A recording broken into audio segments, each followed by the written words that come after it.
welcome to the Half-Blood Report. Here we dive deep into recent Demigod news, upcoming presents books, questions only Zeus knows the answer to, and all other things riding. I'm Samuel, your co-host. And I'm Diego, your other co-host. So let's jump into the Demigod news. First up on our list is Rick Riordan's new quiz, Which Demigod Are You? So we'll start it off. Sam, which demigod are you? I am Percy Jackson. Ugh, basic. Oh, okay. What'd you get? I got Annabeth. You got Annabeth? Yeah. Nerd. Shut up. If you guys haven't already taken the quiz, make sure to go check it out and tweet at us who you got. Yeah, or tweet at Rick Riordan. It's a fun little thing to waste your time on. Yeah. Yeah. Perfect kind of stuff. I think all the answers are Percy, Magnus, Meg, Annabeth, and Frank. And I think maybe Nico too. I think those are the only options you can get. You mean, really? Did you try every single combo? No, not every single combo. That's hard. But I tried a lot of combos. But I didn't try every possible combination because I don't have that much time or willpower. But yeah. So yeah. It seems like you're right. Like I'm doing it right now, and then they're all like the same couple characters. It reminds me a lot of the Demigod quizzes you can find in that what was that companion book called? It wasn't the Demigod Files. It was the Percy Jackson and the Olympians, the Ultimate Guide. I'm looking at it right now, and it had a very very similar quiz about like finding your demigod parent, not necessarily which character you are, but finding your demigod parent. But this is an online quiz. Yeah, I think I prefer the like finding your demigod parent quiz though, because like that feels a lot more universal. Because like saying, "Hey, you're Percy Jackson," I'm like, "Well, yay, I'm Percy Jackson." I'm like, wait a second, no, only Percy Jackson's Percy Jackson. Yeah. So. Yeah, definitely. Check that out if you have a spare 5 minutes. 30 seconds. Yeah, Moving on. Another recent article in Rick Riordan was Magnus Chase and National Roof Over Your Head Day. So this was a nice little highlight over National Roof Over Your Head Day, which is just a holiday about appreciation for what you have. And so I like how they sort of highlighted it, as well as giving great callbacks to Magnus Chase. And it really, most of the callbacks are to the first book, and makes me want to reread those first few chapters where we meet Magnus as a homeless Boston kid before he realizes he's a demigod, and before he even dies, actually. So yeah.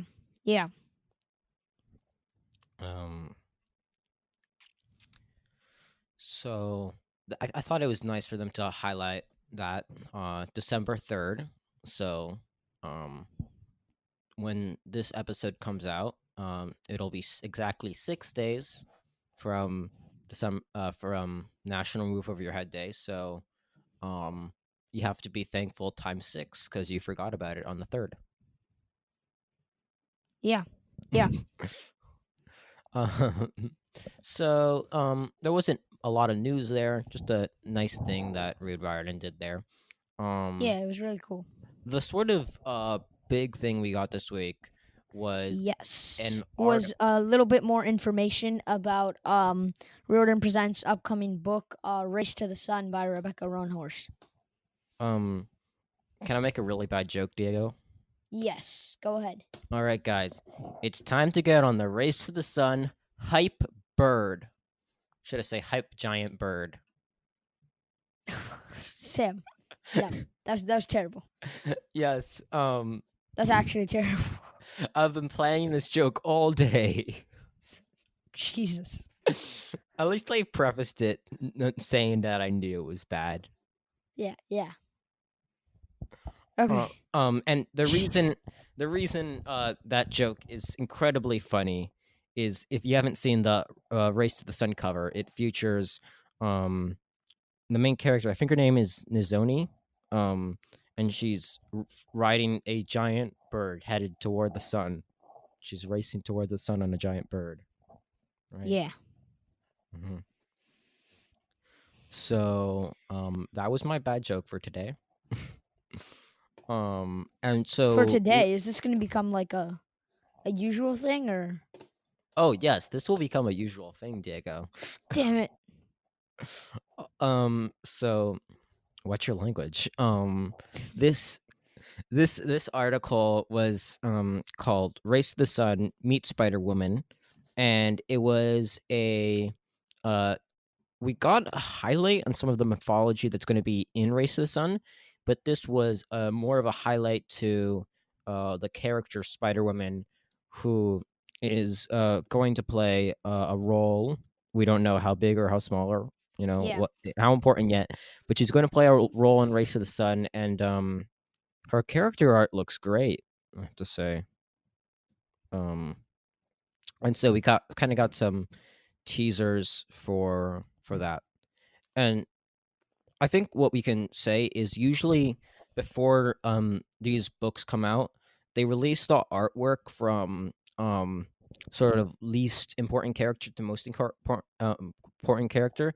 So usually the artwork for the most important character will release the day or the week of the launch date for the book, and we'll get like artwork for minor characters leading forward it and eventually more major characters. Yeah. Um, and so that's how they usually run it. And so I think that kind of means that maybe Spider-Woman won't be the most important character, and we're gonna get highlights and artwork for more important characters in the weeks to come as we near January 14th. Yeah. Yeah, definitely. Interesting that like you realize that they have a schedule now. But yeah. Um, yeah, so I think this is a nice segue for our Oracle section.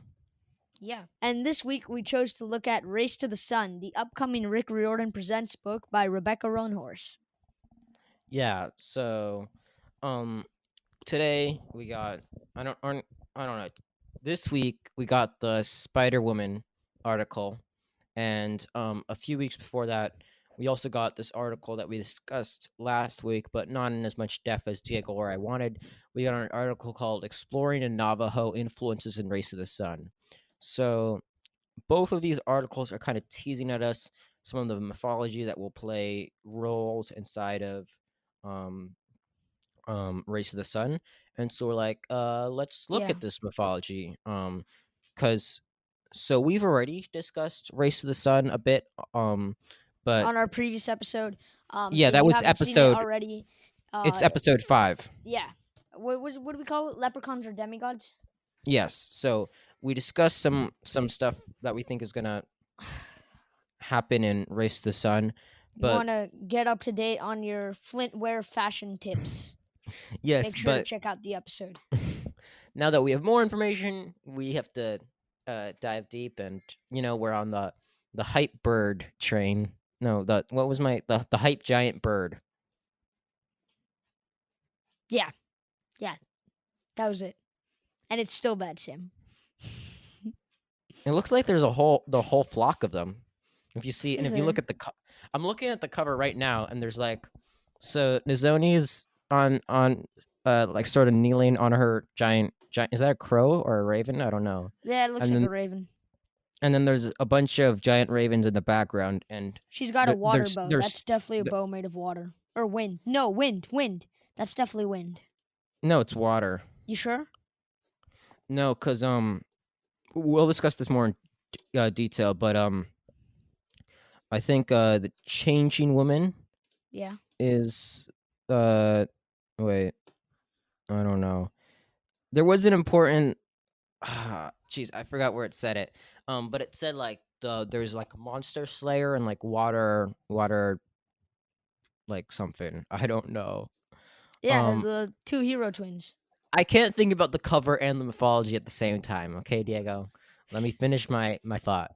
The point is, um, there's these in the there's three birds in the background, but they're more sort of silhouettes than the bird and the zoni in the foreground. And on these silhouettes, you can see out of two of those three birds, um, there are people riding them on the silhouettes, and I think those are safe to say that those are Nizoni's brother and friend. Yeah, no, definitely. Maybe the Dine holy people were thought to be have wings, so it could actually be them in crow form. I don't know where I saw something about water. Um, I know I did. Um, oh, okay. Okay, so this wasn't official Reed Riordan stuff, which I thought it was, but I was doing research on the changing woman, and what I found is that uh, the children, so the changing woman, who we got a little highlight on Reed Riordan, she's basic, and we're gonna be Yeah, doing these a little bit out of order. But she's basically the mother of the two hero twins, yeah. and what I found online is she's the mother of the twin heroes, Monster Slayer and Child of Water. So they're like a monster Born from slaying. water. So yeah, so like they're a monster slaying duo, but only one of them's called Monster Slayer, the other is called Child of Water. Yeah, born of Um, water, born of water. Child of Water, Born of Water. Is there a difference, Diego? Yeah. Which means that we've gotten the answer to the question that I was asking last time that we covered Race to the Sun, which was we already know which one of them is going to be born from water and which one is going to be Monster Slayer. We could have just looked at the cover and looked at the bow. Yeah, but like, oh, um, but yeah. So now we know that Inzoni is going to be um born from water, and maybe we're seeing uh her brother become Monster Slayer, which makes a lot of sense because in the exploring Navajo mythology, it says that the ability to save the world alongside your brother without consistently feeling the urge to rip off his head. So it seems like her brother's going to be more thick-headed, which definitely gives the impression that he'll be Monster Slayer. Yeah, I like that. I like that. That's theory. When I was thinking about it, I was just more thinking about it like, oh, in every middle grade novel, the kids can't get along, and um, that always frustrates me about like when siblings are done in that way, where they just like continuously argue, and like yes, me and my siblings argue, but like it just almost whenever the characters aren't like doing something, they're not taking a breather or taking a break. They're arguing. So and then whenever they are doing something, they're also arguing. So I don't know. I'm kind of dreading that Race to the Sun might really overdo the arguing, but hopefully not. Reed Riordan has kind of, I mean, Rick Riordan Presents. I can't speak. Has been definitely changing my expectations every step of the way. So I may end up Yeah, being wrong with Race to the Sun about and our expectations may be shaken again for what um middle grade can be. yeah. No, definitely. I was definitely also like sensing that they might overdo everything and maybe make it like too much sibling rivalry. But like as we said with Carlos Hernandez on our interview, like we had predicted that it would follow like the classic like middle school like grade novel, but apparently it won't. So Definitely looking forward to a surprise from Riordan Presents. Yes. Um. Yeah. So I agree. We may end up being wrong about how stressed the sibling rivalry is. And I hope we are. But Yeah. let's. You want to move on to the next character? Definitely. So the next character is Rock Crystal Boy, or RC for short, and in the little sneak peek from Riordan, Reed Riordan, it said that he's more like a rock crystal geezer, um, because he's obviously like has the appearance of a 16-year-old boy, but he's actually hundreds of years old. So I have the feeling that we might see like a the really funny appearance of like an old grandpa sort of character. Yeah, it might be sort of an ironic thing where Yeah, something like he like the personality he is like tries to be really old. Um, he tries to be yeah, like super hip, but then they're like, okay, boomer. yeah, exactly. Um, but actual mythology talking, that they brought the first man So and first woman created from stones, rock crystal boy and rock crystal girl, on White Shell Mountain. dude, you stole my thing. Oh crap! You All want to right, well, say it? do you, uh no, well, do you know where White Shell Mountain is? No. Oh, okay.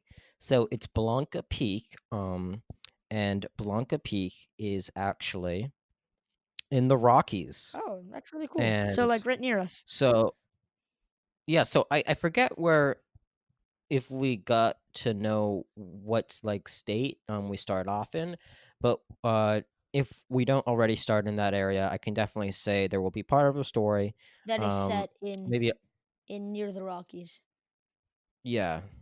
Um and so can get some sort of mountain climbing.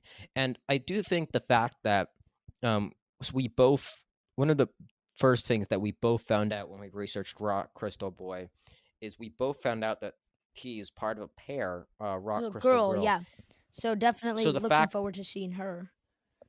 no, I actually think Oh, because she wasn't mentioned in the oh, article, so I oh, think damn. the fact that she isn't mentioned, the Means fact that that she she's isn't dead. mentioned is yeah, means that she's dead or she's gone away over the ages. But I definitely think that might be part of Rock Crystal's story. Oh yeah, Is we that definitely see that a lot in Riordan books when it's like a classic pair, except one of them's missing, like or something. like Ah, when the 100-handed one had yeah, lost his two exactly, brothers, exactly. or the Gorgons were like getting revenge for Medusa, stuff Yeah, like yeah. that. Definitely, definitely see that a lot.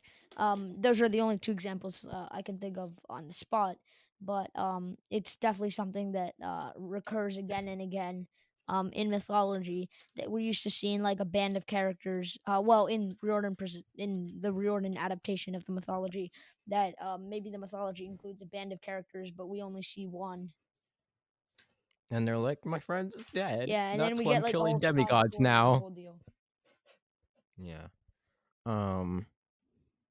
And so, but I think maybe we're probably gonna be more sympathetic to Rock Crystal than say we are sympathetic to the Gorgons for losing Medusa. Yeah, yeah, definitely. Because it Um. seems like he's a good character as opposed to an evil one.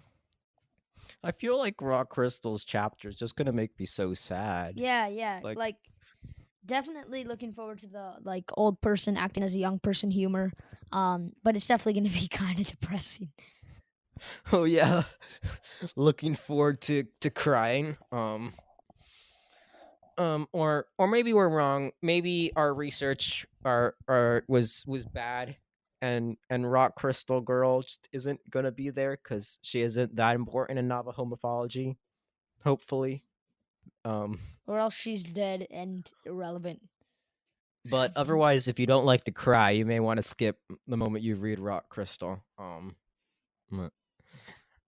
And so I think that the next important character to discuss is Spider Woman, and she's the character that we got a full article on, and she was also mentioned in exploring the Navajo mythology.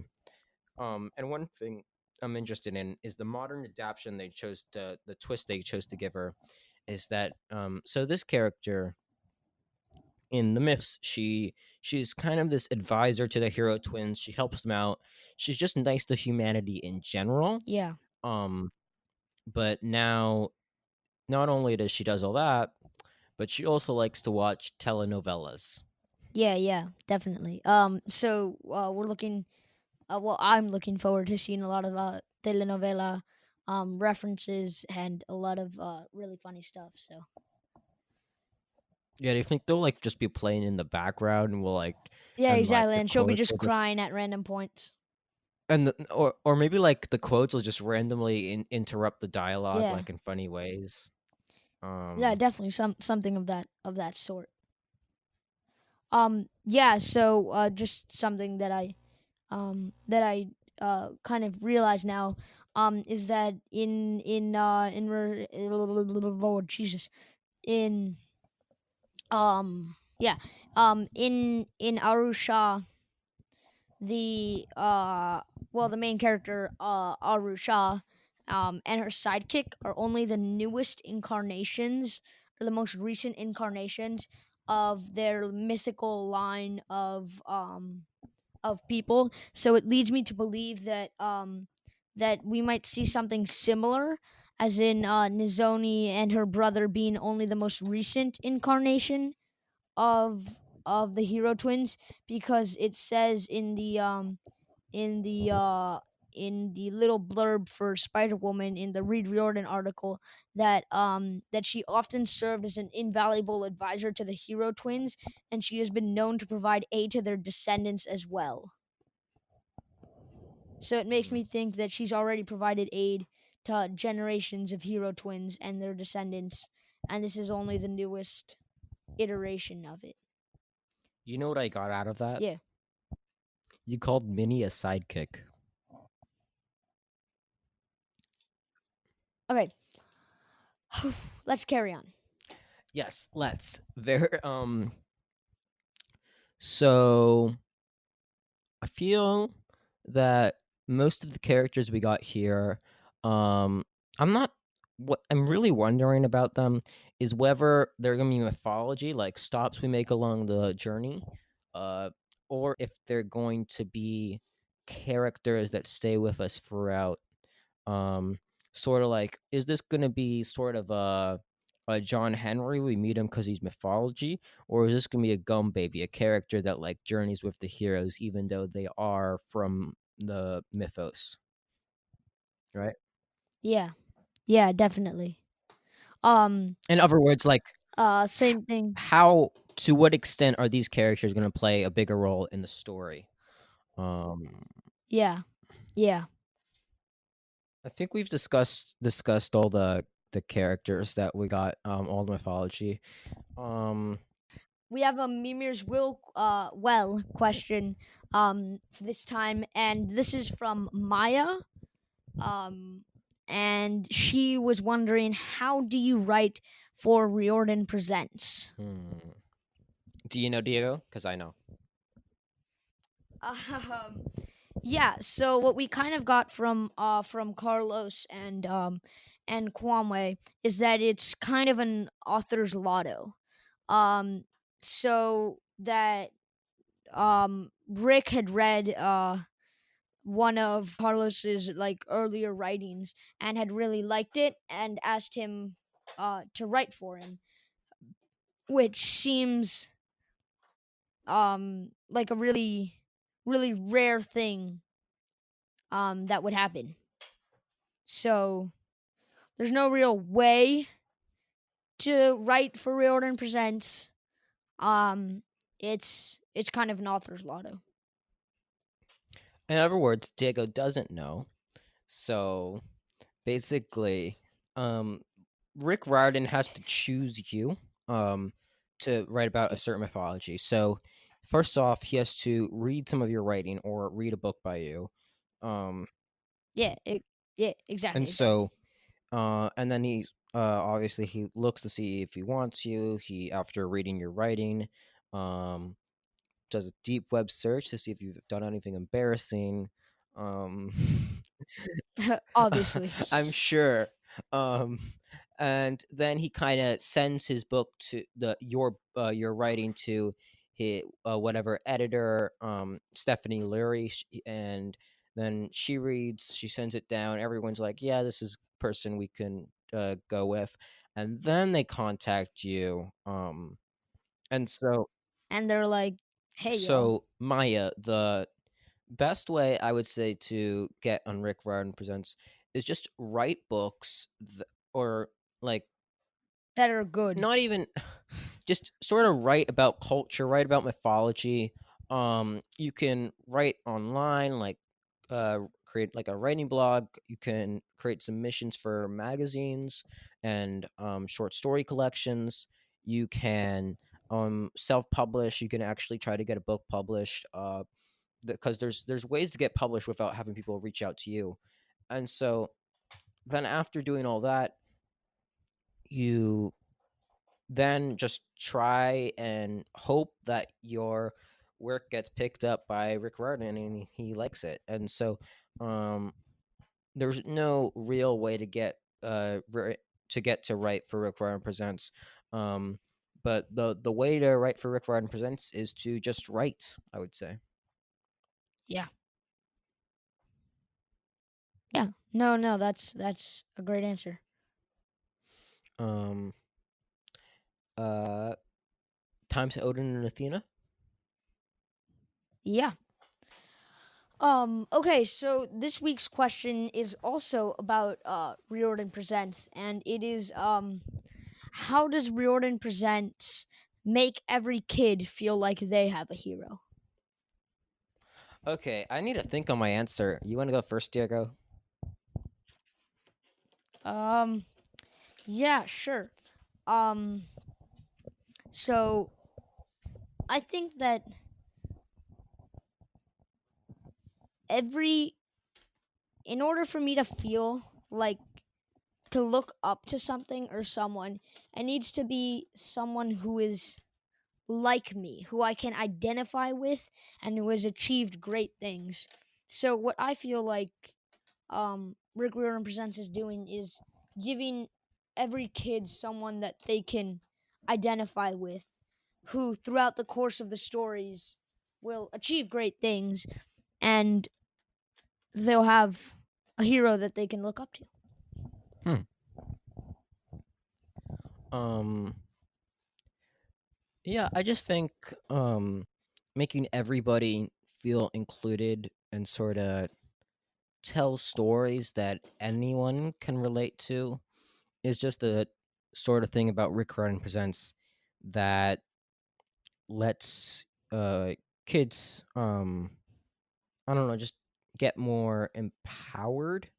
Um because reading about a kid who's like you, who destroys like a bad guy from mythology, may not make you think you have superpowers and let you destroy stuff from mythology, but it may make you feel more empowered to say, um, people like me are just as good as um, everybody else. And so that's already a fact. Everybody's as good as everybody else. But um, just being able to really see that in a book can metaphorically help push that sort of thing into someone's brain who doesn't maybe really fully accept themselves.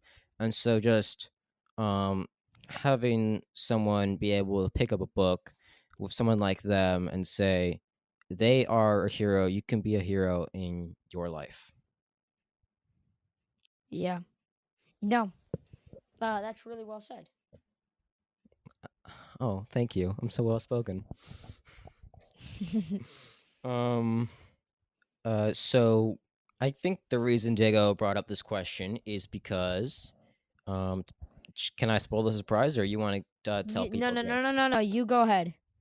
All right, so Diego reached out to the Grapevine. They're this great magazine with articles that written by kids, and so Diego is writing an article for their future edition about sort of this question. And so, if you want to get a more in-depth analysis about that, you can read Um, Diego's article published in the Grapevine.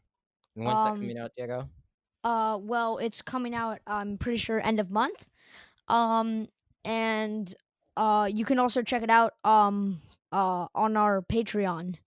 Um, Yes, he will be releasing it before it comes out. yeah, so you'll get an advanced copy of the article as a patron. Where you get a bunch of other sweet stuff. Yeah, book giveaways and all the jazz. All right. And that's it for this episode of the Half Blood Report. Diego, how can I contact this podcast? You can tweet at us with compliments, questions, corrections, or suggestions at Half Report. You can also find us on Instagram at The Half Blood Report or email us at our website, thehalfbloodreport.com. And just by the way, that is how you get on Mimir as well, like Maya did today. So that's how you get a question that you want us to discuss on the air. Yeah, just get it to us by one of those means, and you'll be featured in next week's episode. That said, it's time for credits. Our theme music is actually by me. I do most of our editing, and our recording equipment is on loan from William Bachman. My co-host here is Samuel, and I'm Diego. This is the Half Blood Report podcast, the only HBR that matters. Survive till next week.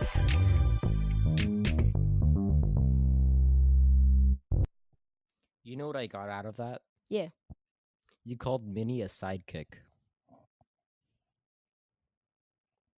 She is a sidekick. No, she's not, all right? She's mini. She's literally tiny. No. She's irrelevant. Oh, wow, irrelevant. Yeah. Well, you're irrelevant. Well, your face is irrelevant. Okay, we got carried off. Can we cut that part? Wow, no. Oh, you know what? So I just looked her up. You know what the first sentence of Minnie's Rick Riordan fandom.com, her page, you know what her first sentence is? What? Yamini Kapoor Mercado Lopez, parentheses Minnie, close parentheses, is Aru's Pandava sister. She's not a Pandava sister, she's Aru's Pandava sister. Yeah, exactly. Wow. Sidekick. Wow, that's harsh. All right. Minnie's irrelevant. Minnie's pointless. Oh. She is a sad excuse for comic relief. Whoa, that's harsh. I don't know if you can be my co-host. We should eliminate her from all the Arushan novels. Minnie is the best sister, though. Yes. No. All right. All right, Minnie is guys. I'm worst gonna have to sister. find a new co-host, but moving on. Wait, can we cut that part? Because that was actually really mean. No. Yes, we're cutting it. No, we're cutting it. I'm gonna start cursing. All right, I'll edit out your curse words.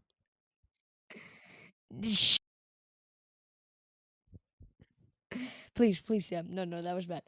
That was off topic, and that's for only It was you and very I. on topic. It was Rick Riordan related. Yeah, but I don't actually mean that. I freaking love Minnie.